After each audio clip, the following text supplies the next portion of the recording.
is a good sign also of more respect for animals. And the number of vegetarians is increasing. These figures are for the United Kingdom and the United States. This is the United Kingdom line, which has been reasonably steadily upwards from 1980 to the present. The United States line is a little more wavy, and it's at a lower level than the United Kingdom, but it's also increasing. So that's a hopeful sign too. And if we look at something that is perhaps more significant, the amount of meat being eaten in the United States, which has always been the great meat-eating society of the world, which has set examples for the rest of the world in terms of very high levels of meat consumption. It's interesting that it has started to fall just in the last decade or so. You look at this, this is beef, which peaked quite some time ago in the 1970s and is now falling more sharply.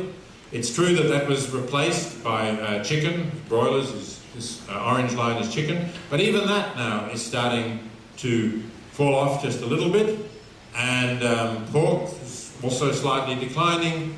Turkey is pretty steady. So in the United States, we are starting to see first signs of at least less meat.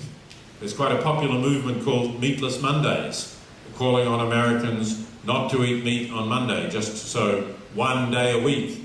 And this is partly because of concern for animals, and partly because of concern for health, and partly because of concern for the environment. Unfortunately, if you look across the straits to mainland China, you see the opposite direction, and indeed a very steep curve. You see meat consumption has been soaring in China since the 1970s. Obviously this is to do with increased prosperity and the ability of more Chinese to consume meat. It's a very unfortunate trend. It's understandable, but it's very harmful to animals, to the environment, and indeed to the health of the Chinese people.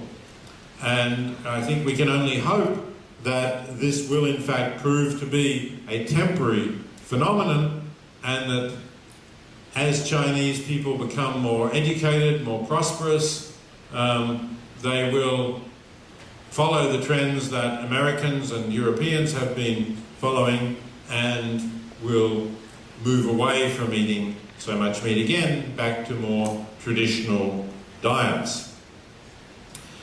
But there are some other reasons why we can hope that this will happen too, not just because of the ethics of concern for animals, but because of our awareness of climate change and the fact that the United Nations Food and Agriculture Organization and many other official international bodies have recognized that meat production, livestock production, is a major contribution to climate change, and we are not going to be able to stop climate change unless we reduce the production of meat, and that will of course apply worldwide. And also, I know you're concerned here about diseases caused by livestock production. So, as you know from this region very well, this is the culling of chickens to prevent bird flu. I think this is an increasing problem in the area, and a further factor in turning people away from this kind of livestock production. And finally, let me mention the importance of the development of alternatives, plant-based alternatives to meat. This is the website of an organization called New Harvest, which is trying to grow meat at the cellular level in the laboratory, which would not involve harm to any sentient being, and would also be much, much more efficient in terms of greenhouse gases, would cut the emission of greenhouse gases from livestock by, I think, something like 96%, if I remember the figure correctly. So there are many alternatives to meat already being produced. This is something in the future, but already in the United States and many other countries, you can get many alternatives to meat. And of course, that's not news to anybody from a Chinese tradition, because you will know that already for many millennia in the Buddhist tradition, there have been meat-like alternatives that are plant-based.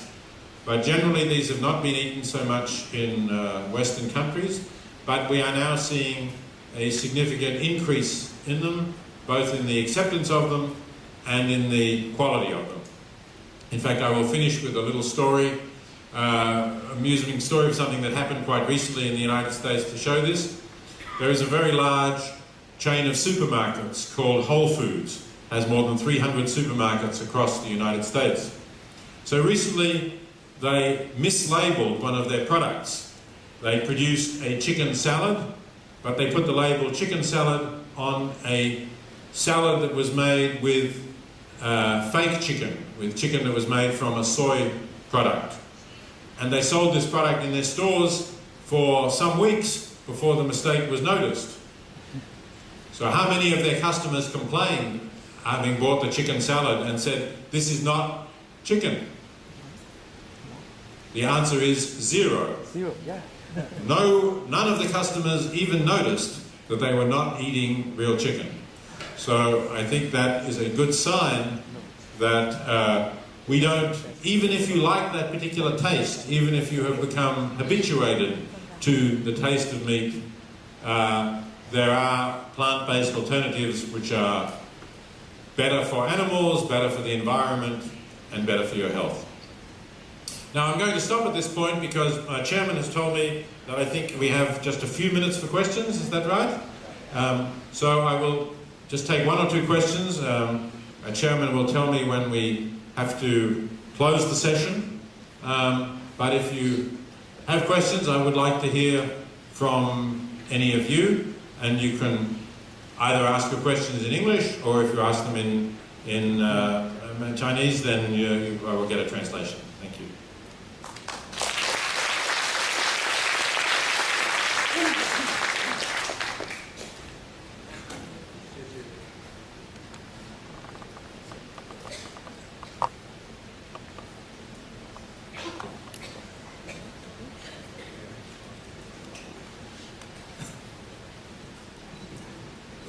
好，谢谢辛格教授。好，我们现在就开放给各位发问啊。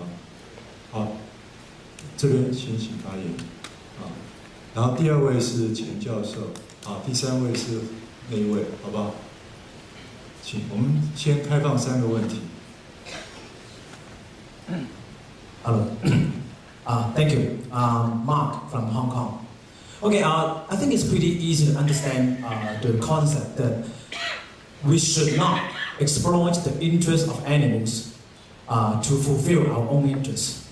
But how about when there is conflict of interest between human beings and animals? Let's say for a very common example in Asia, even in Australia, wild pigs, the wild bulls. When those wild pigs enter the society and start threatening the safety of human beings. Okay, and how do you look at this issue?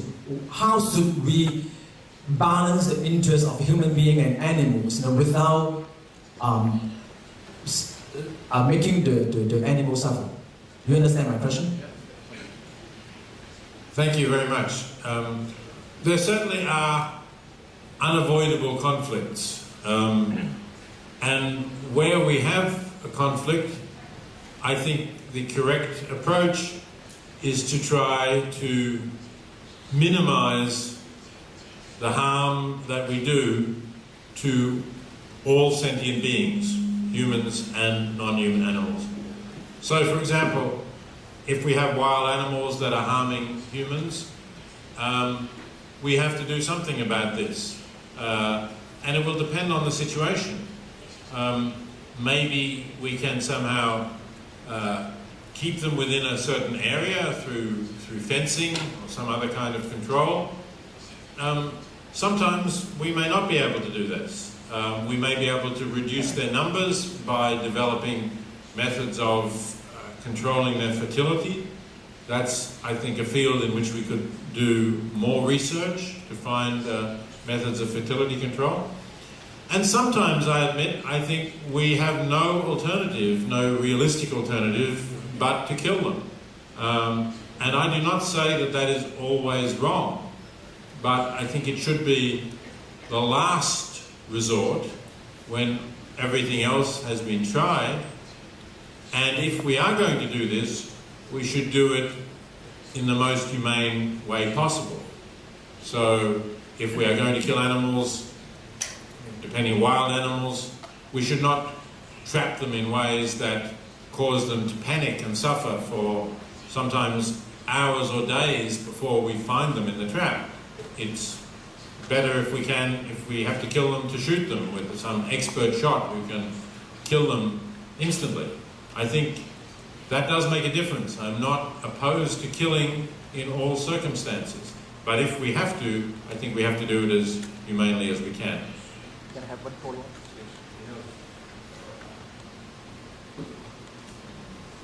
Follow.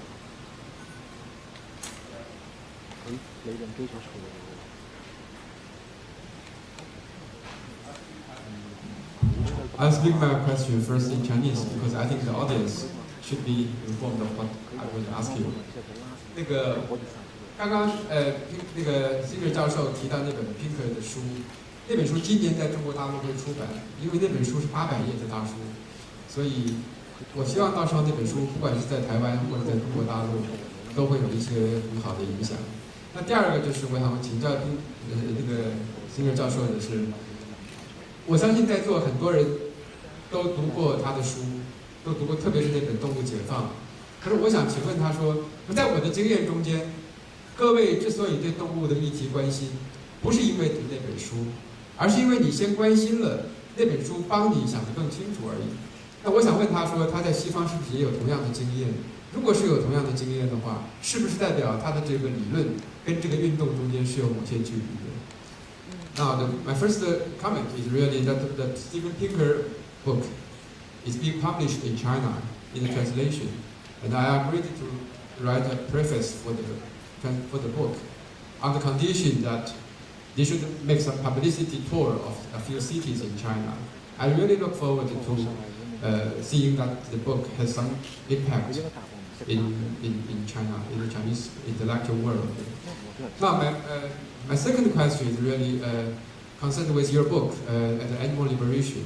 As you know, the Chinese translation was published in 1996 in Taiwan, now almost 20 years ago. I think most of the people in this audience have read that book. But I don't think, I was just asking them whether they were converted or they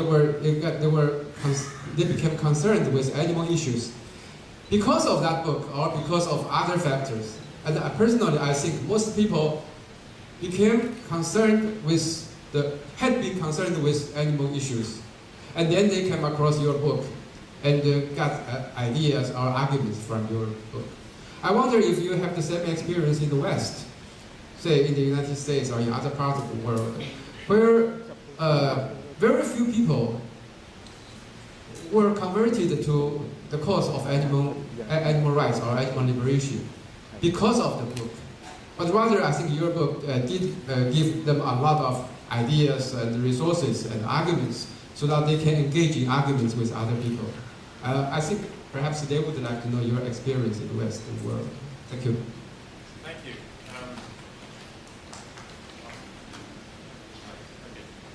Thank you. Firstly, I'm very pleased to know that Steven Pinker's book will be appearing in Chinese. Now, my experience is a little bit different with animal liberation. I think obviously there are a lot of people who were interested in animals, but very often, and especially in the earlier years, their interest in animals was limited to some species, particularly dogs and cats, or maybe horses, or